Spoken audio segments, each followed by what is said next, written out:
Bom, vamos começar, gente? Tudo bem? Bom, bom dia a todos. Obrigado por mais essa presença nesse encontro do Tiaços muito especial. Esse é um encontro que tem uma relevância muito particular, porque nós iremos receber novamente o Dr. Wolfgang Gigres para falar hoje sobre o lançamento no Brasil, em português, do seu importante livro Psicologia do Ânibus. Importante lembrar que essa é a primeira tradução do livro para uma outra língua que não a língua original, o alemão. Então, nós temos muita satisfação na realização desse trabalho, que foi protagonizado pela nossa querida amiga Sônia Carvalho e pelo André Dantas. Então, nós convidamos o Dr. Gigres para poder falar desse livro para nós. Antes da gente começar efetivamente, eu queria apresentar. Acho que não é necessário, mas o protocolo pede apresentar o Dr. Gigres. Wolfgang Gigres estudou na Universidade de Würzburg e na Universidade de Gottingen. Obteve seu PhD da Universidade da Califórnia, em Berkeley. Ele é formado pelo Instituto C.G. Jung de Stuttgart e, depois de muitos anos em consultório particular na mesma cidade, e mais tarde em Wurzel, perto de Munique, ele agora vive em Berlim. Tem sido um orador regular em conferências e repetidamente lecionou como professor visitante na Universidade de Kyoto, no Japão. Foi professor também em vários outros países: Alemanha, Suíça, Áustria, Inglaterra, Itália, Estados Unidos, Rússia, Japão e Brasil, e diante de muitas sociedades profissionais. O professor Giggs tem mais de 200 publicações no campo da psicologia.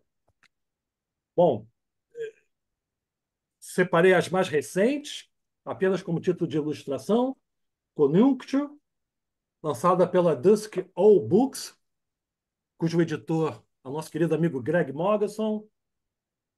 Quais são os fatores que curam?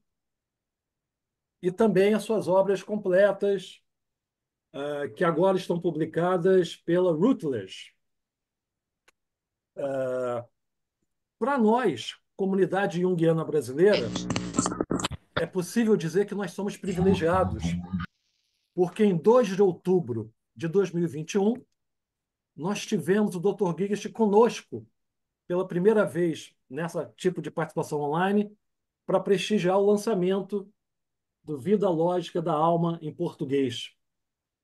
Então, nós brasileiros somos privilegiados no sentido de termos a oportunidade de assistir ao vivo, homenagear e prestigiar a obra do Dr. Giggs 2 vezes e agora com o lançamento do seu livro A Psicologia do Ânimos. Queria agradecer a todos os convidados, os brasileiros. Queria agradecer a todos os convidados estrangeiros também. Por favor, se sintam à vontade. E particularmente ao senhor, Dr. Giggs. Nós todos agradecemos a sua generosidade, sua amabilidade e o seu prestígio em estar aqui conosco para divulgar a sua obra entre nós. Muito obrigado pela sua disposição. Por favor, a palavra é sua.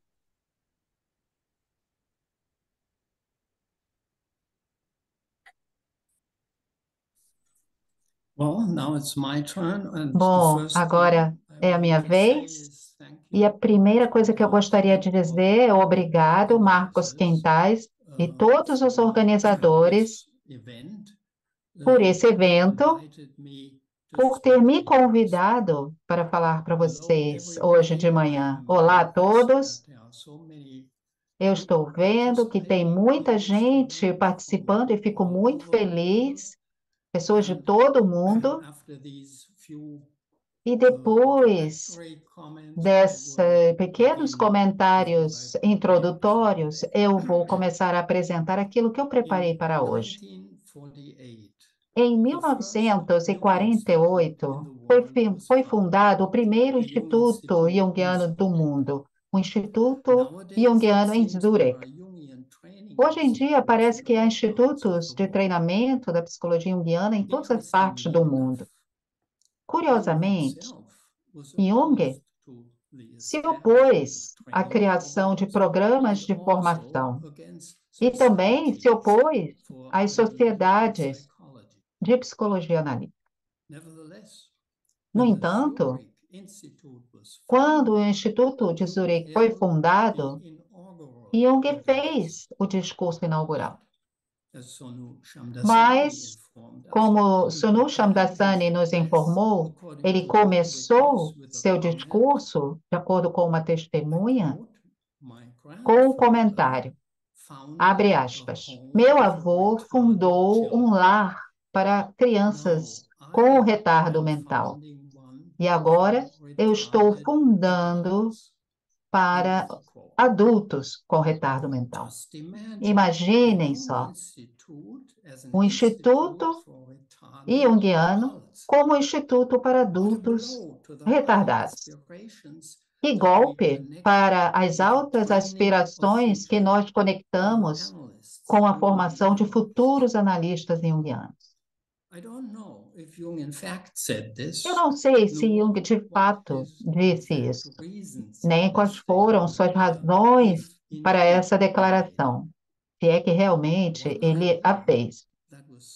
Mas uma ideia que certamente estava em sua mente é que ele, assim como um de seus discípulos, C.A. Meyer, opôs-se a qualquer formação de analistas pronta, como numa esteira rolante. Jung fez exigências muito elevadas sobre como seria essa formação de possíveis analistas. Mas deixando aqui de lado as razões que Jung pode ter tido para se opor aos programas de treinamento, eu vou me concentrar agora no que eu acho que é problemático em relação a eles. É um problema, mas nós podemos distinguir diferentes aspectos desse problema. O primeiro aspecto é aquele do horizonte. Nos institutos de formação, o foco está inevitavelmente nos casos, nos problemas psicológicos, nos sintomas e nos sofrimentos dos pacientes e como curá-los. A principal orientação é prática. A psicologia analítica é, então, vista como uma das profissões de ajuda e explicitamente ou implicitamente concebida segundo o modelo da medicina. Claro que, além dos pacientes, e num sentido mais restrito, existem também aqueles analisandos que querem simplesmente aprofundar a sua vida interior e possivelmente passar por um processo de individuação no sentido junguiano. Isso certamente não é mais análogo à medicina. Mas, no entanto, no que diz respeito ao horizonte mental e ao foco na pessoa do analisando em questão, não há diferença no tratamento dos pacientes. O horizonte, em ambos os casos, é aquilo que acontece dentro das pessoas, isto é, do indivíduo. E estreitamento do horizonte mental de Jung, isto é, do foco de suas obras. Em muitos volumes de suas obras completas, Jung praticamente nunca publicou uma apresentação de caso. O que ele discutiu da sua psicologia eram tópicos como o simbolismo da mista, o fenômeno dos discos voadores, as universais, as controvérsias da antiguidade e da Idade Média, as ideias estéticas de Schiller, as ideias de Nietzsche no Zaratustra, exercícios espirituais de Inácio de Loyola, árvore filosófica, para mencionar apenas alguns dentre uma infinidade de tópicos. Eles não têm nenhuma visão imediata relacionada à psicoterapia. Estão preocupados com questões psicológicas, isto é, com tópicos da alma. Então, esses poucos exemplos nos dão uma ideia da amplitude e profundidade do horizonte psicológico de Jung. Os programas de treinamento de hoje em dia começam do lado errado. Eles vão diretamente para o que é necessário para as preocupações práticas de tratar os pacientes, sem antes se preocupar com a aquisição do horizonte intelectual da psicologia junguiana pelos candidatos. Assim, eles começam com o pequeno, com o mesquinho, com o obra parvum, apesar de Jung ter alertado sobre a perda da grande conexão e ter afirmado que ele, que nega o grande, deve procurar as causas no pequeno. Talvez seja semelhante ao que aconteceria se aqueles que queiram se tornar matemáticos fossem enviados para treinamento em departamentos de contabilidade das empresas. O que isso faz com a psicologia junguiana? E também o que isso faz com as mentes dos membros das sociedades junguianas a longo prazo? Se o mundo inteiro estiver treinando os junguianos para se concentrarem no pequeno, será que existe realmente uma formação em psicologia? E será que essa psicologia merece o nome de Jung? O horizonte da psicologia, como estudo da alma objetiva, deve vir primeiro. Então, depois, não seria apenas um programa de treinamento para praticantes, mas para psicólogos. Teria que ser, por um lado, o desenvolvimento privado e o refinamento psicológico da personalidade do candidato. E, por outro lado, um treinamento da mente para, assim, permitir que ele pense sobre as grandes questões da alma. E também os grandes pensamentos que foram feitos em relação à alma ao longo da história. Só depois disso é que a mente e a alma, assim treinada, pode também voltar-se para os problemas humanos demasiado humanos dos pacientes individuais. Mas agora, a visão desses problemas formam uma perspectiva mais ampla e profunda desse horizonte verdadeiramente psicológico. Então, vamos para o primeiro aspecto. Agora vamos para o segundo aspecto, talvez ainda mais sério, é que o foco nos casos solidifica imperceptivelmente a atitude e a crença personalista natural, isto é, a atitude tácita ou explícita e também a sua suposição de que as pessoas ou os indivíduos são o substrato real e que a alma é um atributo desse substrato real, algo que ele ou ela tem. E de forma semelhante a como as pessoas, por exemplo, têm um cérebro, um coração ou um estômago. O que essa crença significa é que a psicologia não tem chance. A psicologia propriamente dita só existe se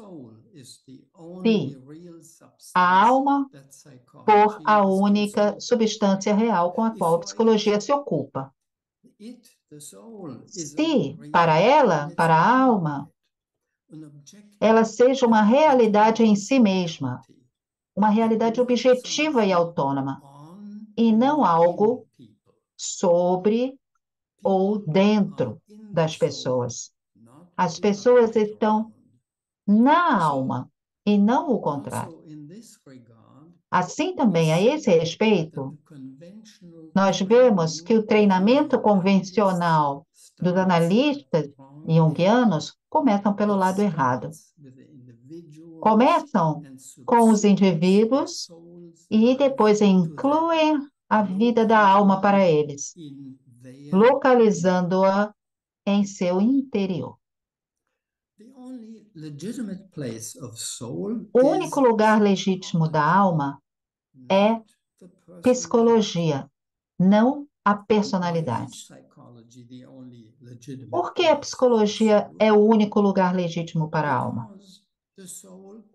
Porque a alma não tem realidade empírica. Ela não é nada. Ela não existe como o sol, a lua, os animais, as plantas e as pessoas existem. Não como todos os órgãos do corpo existem. Ela existe apenas como ideias, conceitos, visões, preconceitos, ficções. Na verdade, o termo alma é apenas uma maneira mitológica de falar, uma forma abreviada de se referir simplesmente à lógica e à profundidade do coletivo em curso e da vida cultural individual. Poderíamos também dizer, também para a fenomenologia do seu desenvolvimento lógico.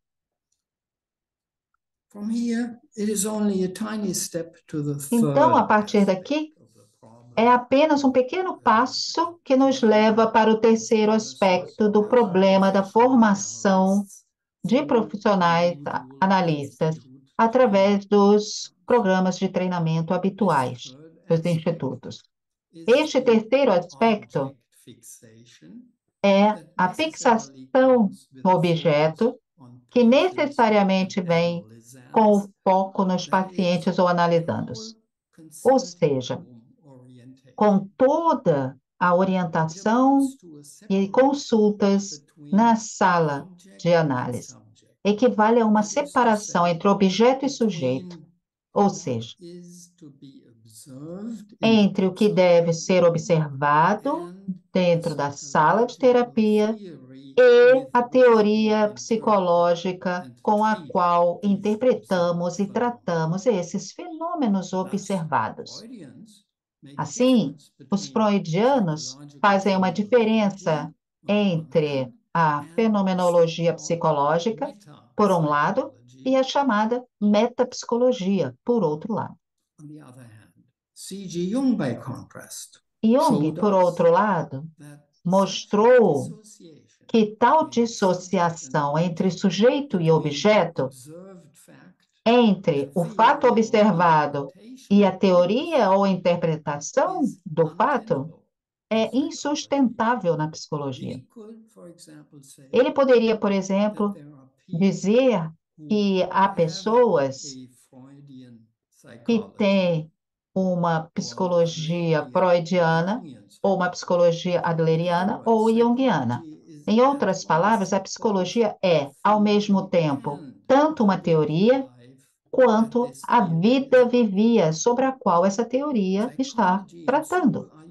Psicologia e alma são uroboricamente entrelaçadas. A alma é sujeito-objeto ou objeto-sujeito. Pela mesma razão, Jung nos ensinou que as neuroses existem porque a consciência tem uma atitude errada, ideias erradas, e não se adaptam à pessoa e à sua realidade interior ou exterior. Em outras palavras, de acordo com essa visão, a neurose é uma dissociação da psicologia em si e é uma dissociação dessa psicologia em duas. isto é, a discrepância entre a psicologia em que acredito e a psicologia em que eu verdadeiramente sou. Em conexão com minha crítica à fixação dos objetos, devo mencionar as duas principais ideias iniciais de Hillman. A primeira foi a sua publicação póstuma de um livro escrito por um jovem analista, isto é, o Logos da Alma, ainda quando jovem analista. E o segundo foi o seu Revendo a Psicologia. Nós podemos ver, o verdadeiro tópico de Hillman era a psicologia em si, nosso pensamento, não as pessoas, os pacientes, não o objeto. Dito isto sobre Hillman, posso agora abordar o nosso próprio tópico em questão, o meu livro, Psicologia do Ânimos. Assim como no caso de Hillman, meu livro é sobre a psicologia em si, e não sobre uma psicologia sobre um objeto específico, isto é, o ânimos. Por isso, eu usei o título Psicologia do Ânimo e não Psicologia do Ânimos. Quer dizer, então é Ânimos Psicologia. Neste livro, o título ânimos é, por assim dizer, usado como um adjetivo ou um atributo, qualificando a psicologia e, como tal, especificando o ponto de vista particular da psicologia que está sendo discutida no livro. Em tal livro, o que é ânimos, ou o que precisamente se entende por ânimos, deve, como uma questão, também ser discutido. Mas o ponto é que não se trata do ânimos como um único fenômeno particular de toda a gama de diferentes fenômenos da alma, como a ânima, a grande mãe, o Ouroboros, a sombra e assim por diante.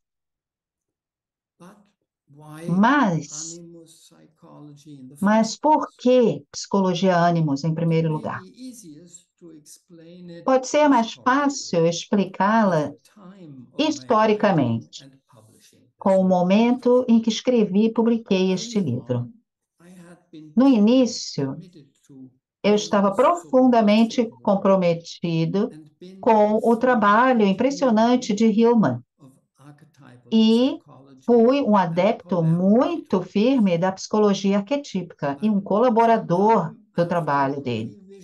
Mas algum tempo depois, revendo a psicologia, Hillman começou a mudar um pouco para o que ele chamou de psicologia imagética e começou a negligenciar outras opções que, na verdade, ainda estavam presentes em seu Revendo a Psicologia.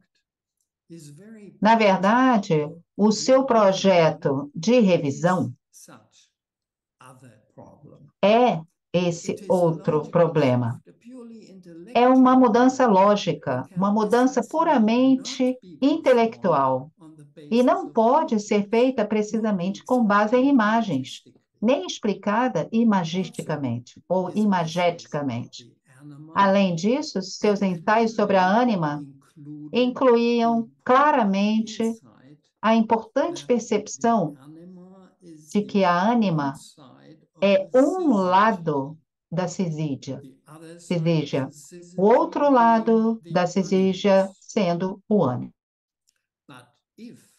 Mas, se a ânima e o ânimos, como opostos, formam, em última análise, um par e são dominados pela cisígia, então eu pensei, a psicologia não deve escolher unilateralmente a ânima e o imaginário ou imaginal como seu ponto de vista decisivo ou princípio orientador.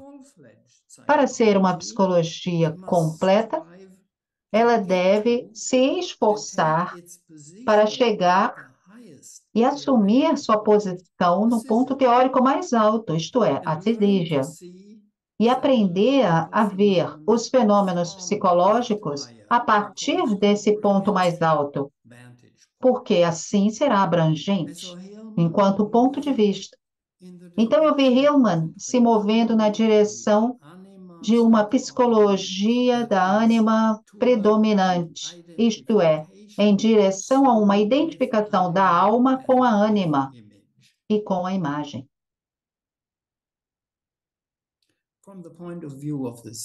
Do ponto de vista da Cisígia, algo essencial estava faltando. Hillman era, por exemplo, incapaz ou, quem sabe, não disposto a incorporar a história em seu pensamento psicológico, isto é, da história da alma.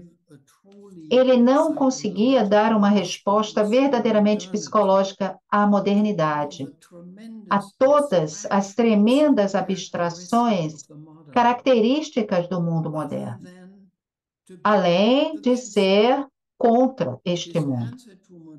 Sua resposta à modernidade permaneceu um tanto nostálgica. Por exemplo, com From Universe to Cosmos, do universo ao cosmos. Isso não quer dizer que eu não pudesse apreciar as numerosas discussões sempre estimulantes e inovadoras que nós tivemos. Isso significa apenas que eu vi o que, na minha opinião, estava faltando e que eu, portanto, senti que deveria fornecer, suprir. Esse é o contexto histórico pessoal do meu livro.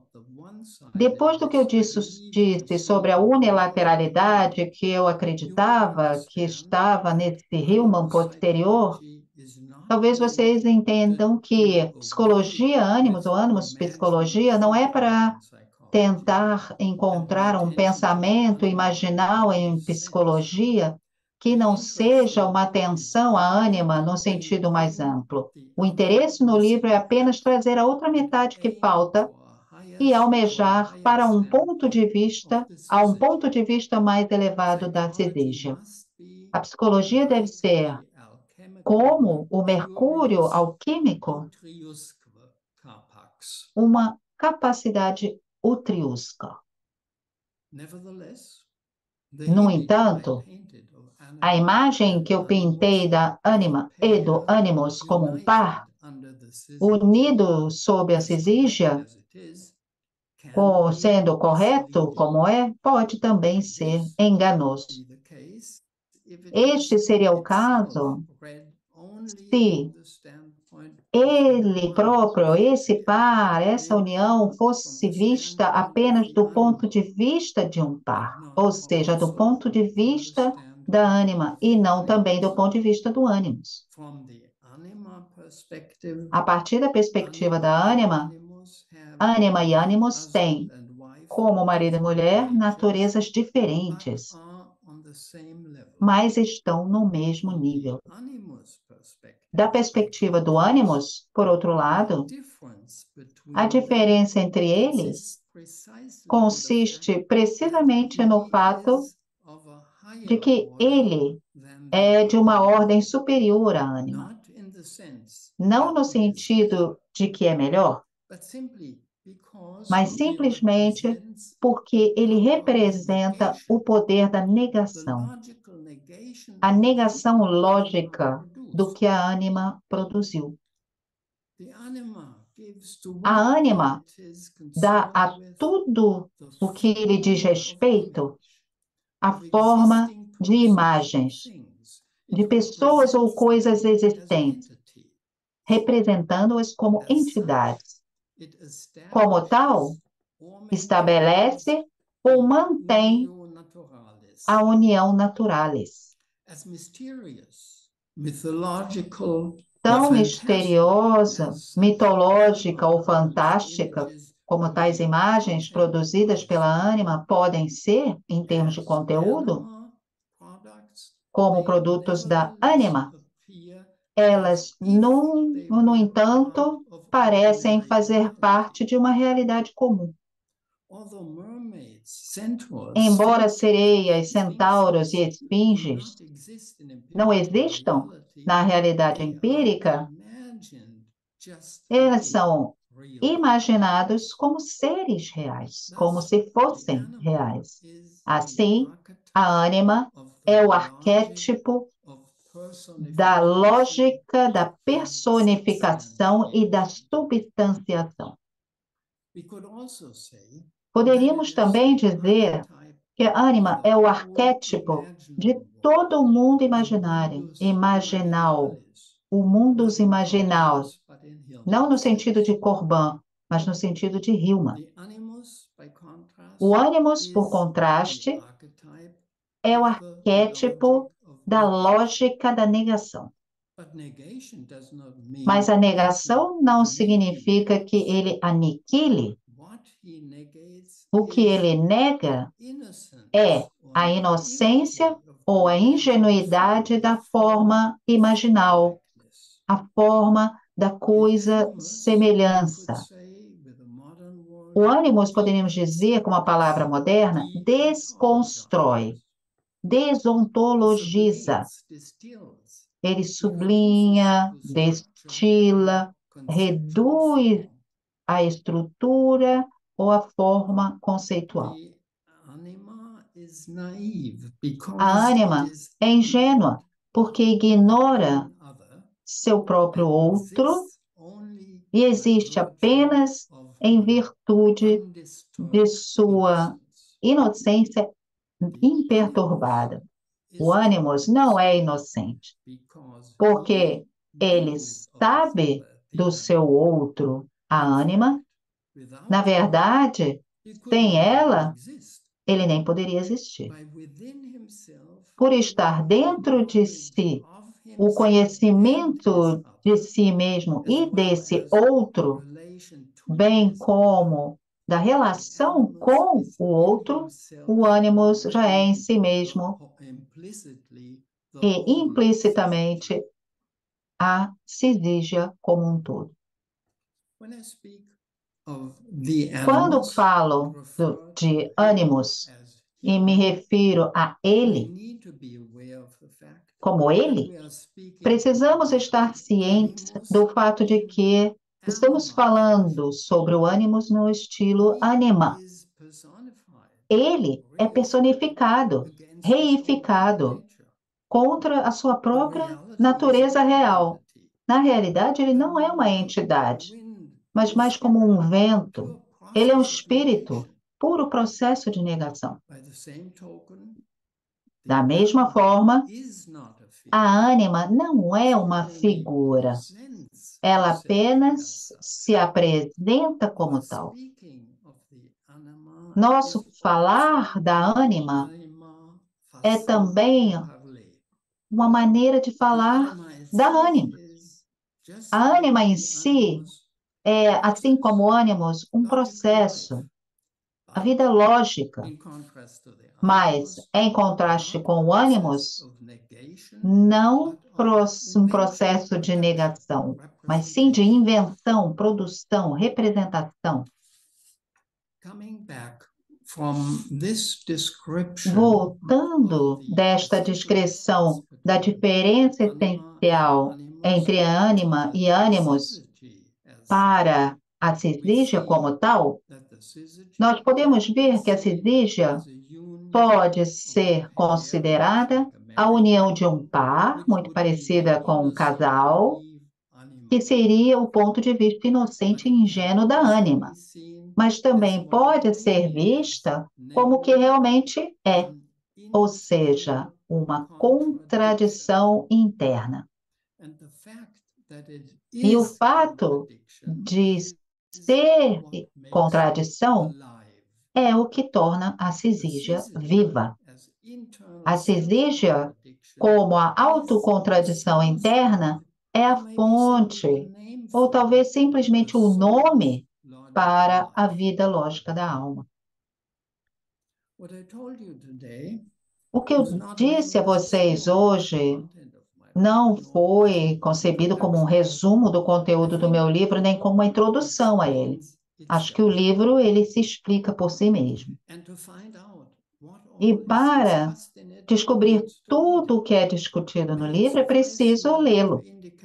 Basta indicar que é um livro que possui um amplo escopo e que abrange toda uma gama de tópicos, alguns dos quais podem ser completamente inesperados ao ouvir apenas o título do livro, como ânimos como assassino, espírito como amor, ou por meio de outro exemplo, o tópico da Trindade.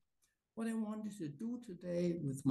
que eu queria fazer hoje com o meu pequeno discurso era apenas contar algo sobre a situação que está por trás e que faz e que fez parecer necessário escrever este livro e também sobre os pensamentos que me motivaram. Agora, no final da minha apresentação, só realmente me resta agradecer de coração a todos aqueles que fizeram a publicação desse livro no Brasil possível, sobretudo Sônia de Carvalho e André Dantas. E também agradecer a todos vocês pela atenção.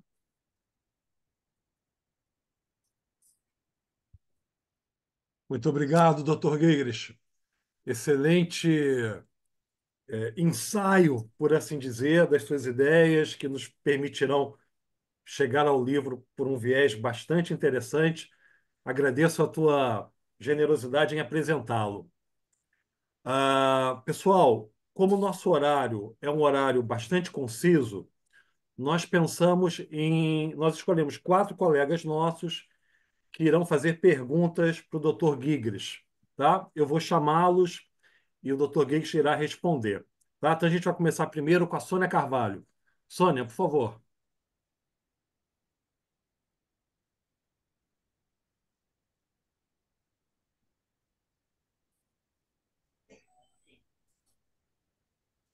Bom dia a todos, boa tarde para quem está de fora.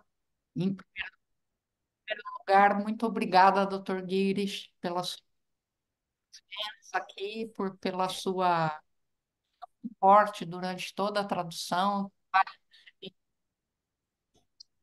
A minha primeira pergunta é, é em relação à tradução do livro, do seu livro, Animus Psicologia, que começou com o Google Tradutor, uma ferramenta tecnológica, uma inteligência artificial, melhorada agora com o ChatGPT, e que vem causando bastante controvérsia.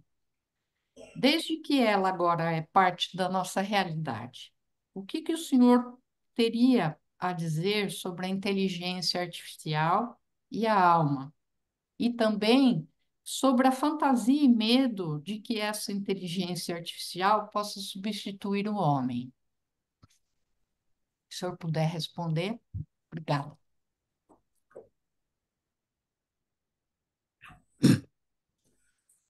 These are two questions.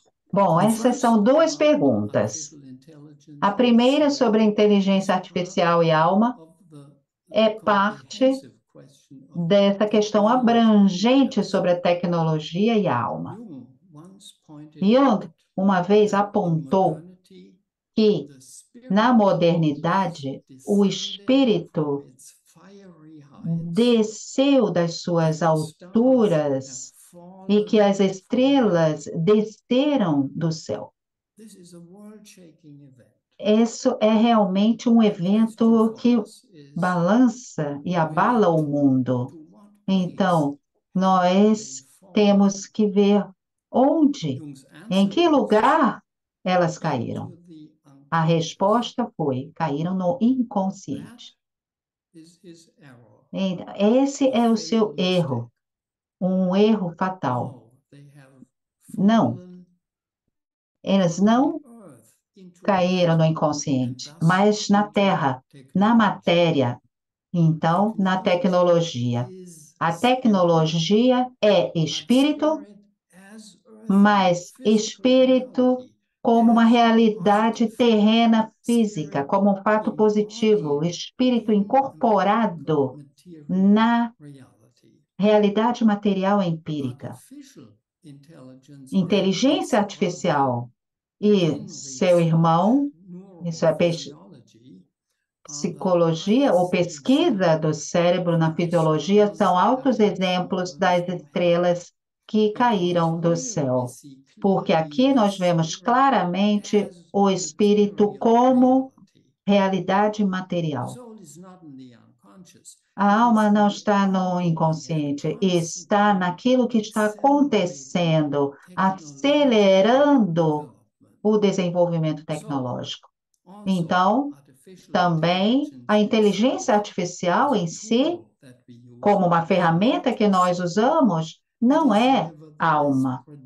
No entanto, é produzida pela alma. O inconsciente, em contraste, é apenas o playground subjetivo, isto é, como algumas pessoas, onde algumas pessoas brincam com essas tendências. É apenas o opus parvum, a pequena obra.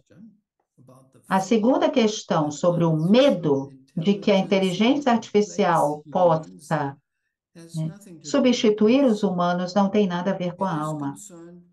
É uma preocupação com a questão humana, ou humana, e também os seus sentimentos e medos. Eu diria que esses medos, em diferentes formas, acompanham todas essas novas invenções tecnológicas. Mas a ideia que está subjacente desse medo é que não é possível.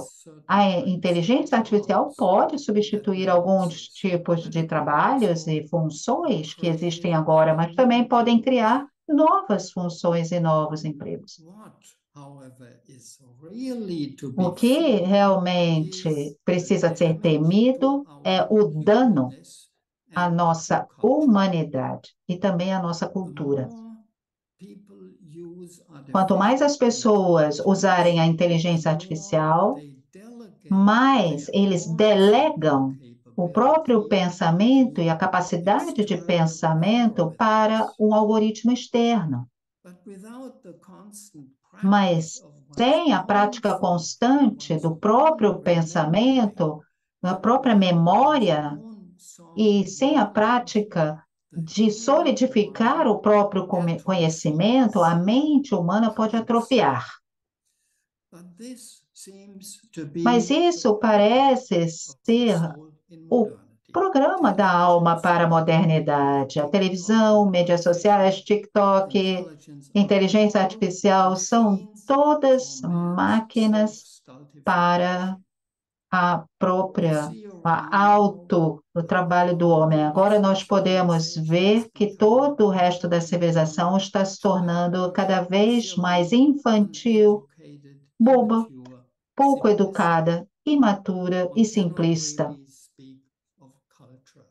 Mas nós não podemos falar de cultura, aparentemente, mais hoje em dia. Muito bom. Obrigado, Sônia. André Dantas, você, amigão. Bom dia a todos. Agradecer a presença do Dr. Guires e a disponibilidade para responder algumas das nossas perguntas. A pergunta que eu quero fazer é: a psicologia do ânimos deixa claro não só que aspecto da alma atua, como também de que maneira atua nas expressões anímicas investigadas no livro. Algo que acontece menos nos seus últimos livros.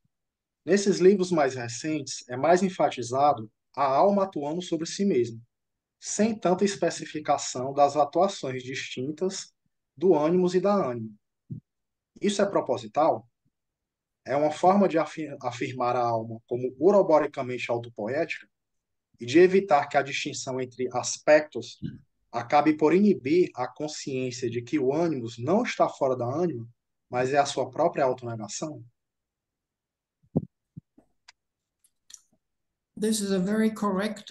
Essa é uma observação muito correta, e o que eu poderia dizer que a principal ideia da minha Animus Psicologia é preliminarmente ser um precursor do meu livro, A Vida Lógica da Alma.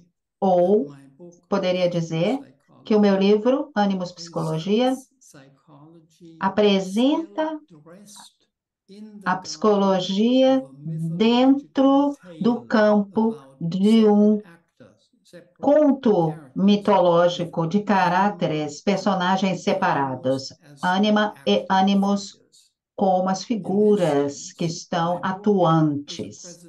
Em segundo lugar, meu livro é uma apresentação na forma semelhante daquela que nós também usamos e que nós queremos fazer algo que seja complicado, seja mais fácil para entender. Talvez na forma de uma narrativa com pessoas ou poderes personificados que fazem isso ou aquilo.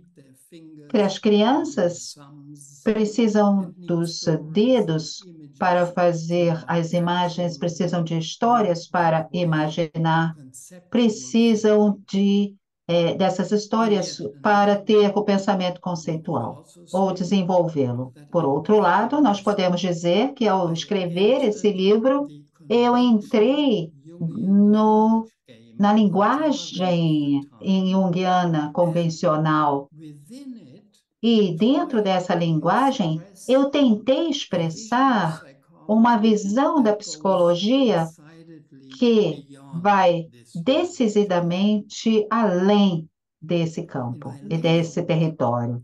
E no meu último trabalho, Ânima e Ânimos, e assim podemos dizer, foram destiladas alquimicamente. A cisígia deles acabou entrando, voltando completamente para si mesmo, se revelando como sendo a plena alma na sua própria vida lógica contraditória. E como você apontou, uroboricamente, no seu processo autopoético. Dessa forma, eu não preciso desses conceitos de ânimos e ânima de Jung, os primeiros, mas nós não devemos esquecer que a origem desses conceitos junguianos de ânima e ânimos é a ideia de que existem, eles são naturalmente concebidos para ser contrassexuais. A ânima é parte da psique masculina e o ânimos é parte da psique feminina. O que é biológico e pouco psicológico. Obrigado, André. Arthur, sua vez, por favor. Olá a todos, obrigado, Marcos. Obrigado especialmente ao Gigeris por nos dar essa oportunidade de conversar mais um pouco, né, sobre o livro. Eu tenho duas perguntas, né? No que se refere ao ânimos, enquanto ânima suspendida, o senhor poderia comentar um pouco mais sobre as implicações dos estágios lógicos? Podemos dizer que as revoluções lógicas também se expressam como instituições, linguagem? Né? Uma primeira pergunta. E a segunda há um momento no livro que o senhor diz que na realidade não há três níveis: ânima, ânimo, cisígia, mas apenas dois: ânima e cisígia. Né? Desta forma, podemos dizer que o ânimos é relação enquanto uma plasticidade imanente, né, que o ânimos é caminho, né, e nesse sentido é também método. Podemos dizer que o ânimos está sempre produzindo diferença, né, na medida em que ele sempre nos leva a um outro, né?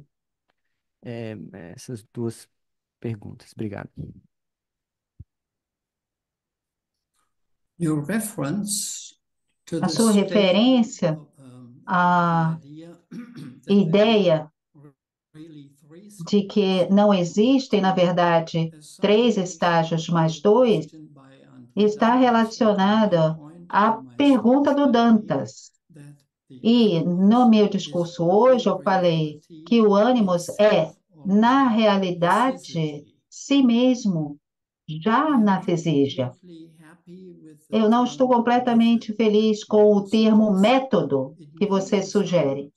E talvez, de alguma forma, pode ser apropriado, mas geralmente nós usamos esse termo mais para conscientemente aplicar modos, estratégias e procedimentos. Não acredito que se adeque ao ânimos.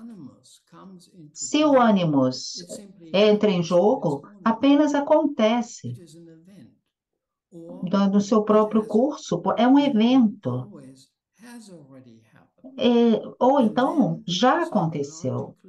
E então, a vida psicológica está no estágio ânimos de reflexão. No que diz respeito à questão histórica ou dos estágios lógicos, nós poderíamos dizer que o estágio dos trabalhos do ânimos representa um intermediário, um estágio entre um e outro, isto é, um estágio de transição, isto é, como acontece no evento da negação, isto é experienciado pelas pessoas quando elas estão perturbadas e que talvez isso aponte para sofrimentos nas pessoas, mas depois de um tempo, as pessoas se acostumam com essa nova situação e depois eles estão num novo nível de consciência. Com relação, né, à negação, o ânimos produz, como você diz, a partir dela, a diferença. No entanto, a diferença sempre no mesmo. O ânimos não leva a uma nova, algo novo, algo diferente, mas aos fenômenos e ideias sobre esse outro. No grego, não é allo, mas eton. E de alguma forma, o ânimos, ele retira isso daquilo que acontece, isto é, aquilo que acontece na sua inocência. Ele leva a esse unios naturales estágio, unios naturales. E isso levanta a questão para o nível de autoconsciência. No que diz respeito às implicações dos estágios lógicos, nós precisamos estar conscientes do fato de que a revolução lógica acontece em diferentes níveis, em diferentes situações. Nós temos as revoluções lógicas menores e nós temos aquelas totalmente maiores. Elas acontecem ambas na vida pessoal do indivíduo e também na esfera coletiva da sociedade ou da cultura como um todo. Quando uma criança aprende a dizer eu, essa é uma revolução lógica. Essa revolução, obviamente, se expressa na mudança da linguagem, mas, por outro lado, não leva a uma instituição. Mas as revoluções lógicas podem e vão certamente também se expressar em instituições. Também devemos lembrar que as revoluções lógicas podem ser seguidas de defesas contra elas, no nível social-político, com as contra-revoluções, com as repressões ditatoriais, isto é, para que elas não possam se expressar completamente. Por exemplo, na Europa, depois de Napoleão e do Congresso de Viena, muito das revoluções lógicas foram destronadas pela Revolução Francesa, que depois foram seguidas pela era da restauração, que foi uma tentativa de voltar ao regime anterior. Na vida pessoal, a neurose é uma defesa contra uma revolução lógica.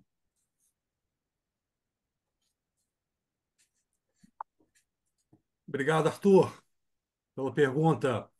Kátia, querida, está por aí? Estou aqui, sim. Por Bom favor, dia. Kátia, contigo. Obrigada. Agradeço muito por poder realizar essa pergunta hoje ao professor Gigeres. Bom dia a todos. Irei iniciar minha pergunta com o relato de um sonho de uma paciente. No sonho, ela está sendo perseguida pelo marido. Ele a persegue com uma faca na mão. Ela foge. No momento seguinte, ele consegue alcançar ela pelas costas. Ele a segura e corta seu pescoço com a faca. Ela está com o bebê nos braços. Minha pergunta é como fazemos para evitar ficar presos na imagem do homem como ânimos assassino? Como fazer para suspender a imagem e sermos capazes de alcançar a ideia de ânimos como uma noção? Este sonho facilmente nos confunde. Então, gostaria de saber como neste sonho se apresenta a função do ânimos como negação lógica. Thank you for this interesting Muito obrigado por essa questão interessante, apontando para o ânimos assassino e também para a questão como do conceito. A questão é sobre esse problema crucial e vai na essência do tópico ânimos e também da ânimos psicologia. Agora, você quer evitar ficar presa na imagem do marido como assassinando, como o ânimos assassino e suspender essa imagem.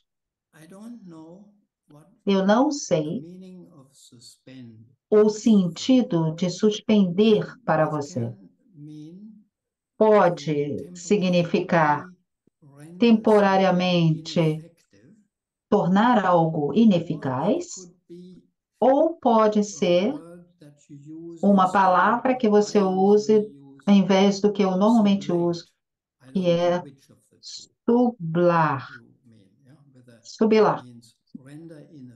Isto é, tornar ineficaz ou subilar essa imagem.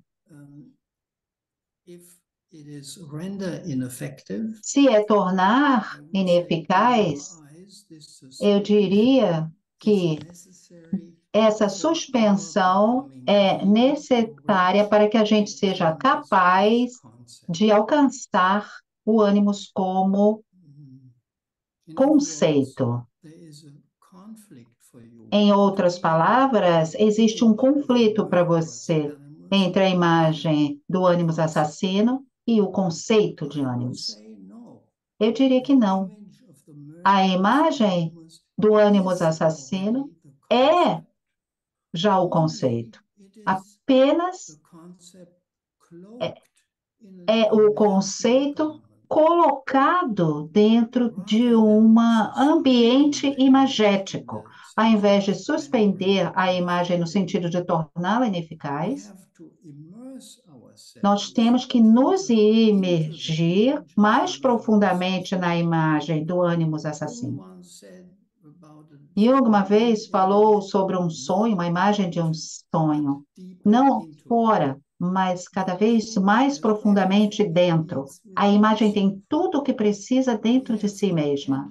Então, nós precisamos penetrar mais profundamente nessa imagem do sonho, e isso significa, no final, pensá-lo. E uma vez que nós o pensamos, se revela como conceito. Nessa transição para o conceito e para o ânimos como negação, acontece dentro da mente pensante, na minha mente, na sua mente. Então, o conceito, para ser precisa ser pensado por nós. Não pode apenas ser pensado por ou dentro da mente da pessoa que está confrontada com essa imagem. O marido, nesse sonho, não usa a faca para esfaquear a sua esposa, que implicaria penetração e querendo conhecer sua esposa. Em vez disso, o sonho mostra uma imagem completamente diferente. O marido corta a garganta da esposa, o que implica na separação da cabeça e do corpo, do corpo. Em pensar a imagem do marido assassino, nós também cortamos, separamos, que é distinguir o sentido psicológico como conceito da ambiente imaginal. Mas a gente não vai jogar fora essa imagem. Nós vamos trabalhar com ela, valorizá-la, porque contém o conceito. Implicitamente já está e já é o conceito. Sem ele, nós nunca vamos chegar no conceito, sem essa imagem. Então, a imagem do assassinato é provavelmente necessária quando a consciência do sonhador não é apenas muito inocente, mas também ainda está muito nas emoções, no nível das emoções físicas e sensuais. Para algumas consciências, isto é, para a alma subjetiva, como a ânima alba ou a ânima, a alma branca, o evento e essa experiência pode estar literalmente tentando aumentar e abranger eventos assim tão impossíveis como um ataque assassino, algo inacreditável, o que não é inacreditável para um processo de desenvolvimento da consciência.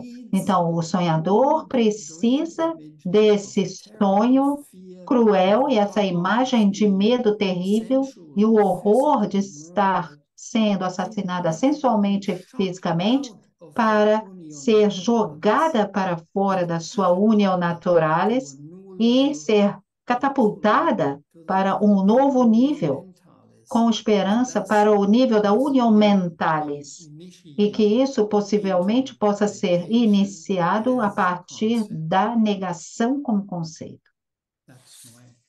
Essa é a minha resposta para a sua pergunta. Obrigado, Kátia. Professor Gigres, para a gente finalizar, nós temos uma pergunta feita pelo Dr. Murray Stein, que está aqui. Ele faz uma pergunta, o senhor teria tempo de responder ou o senhor acha que a gente pode encerrar por aqui? A gente encerraria com a pergunta dele.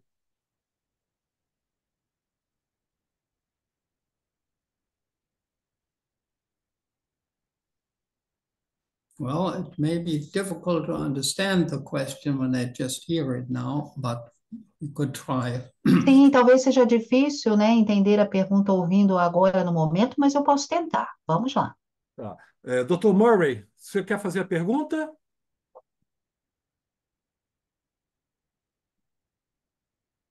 Dr. Murray Stein?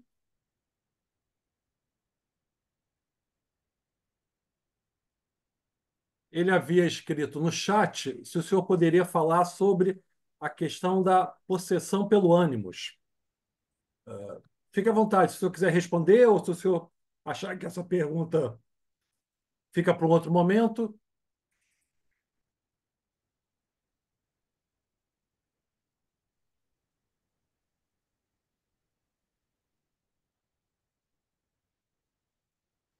Animus progression.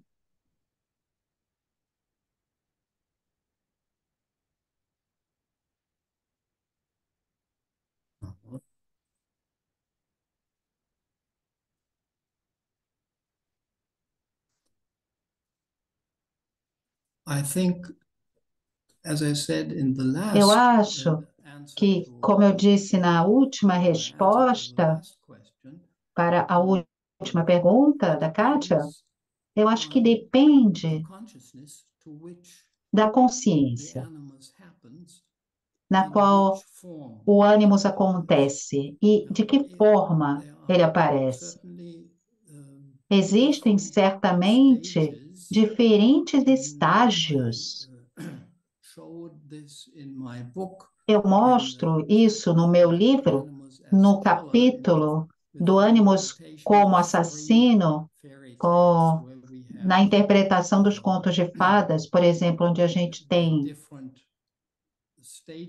os diferentes estágios do desenvolvimento do ânimos. Mas eu acho que o ponto principal do ânimos é que ele torna viável para a consciência chegar ao nível da cerveja ou o nível da alma.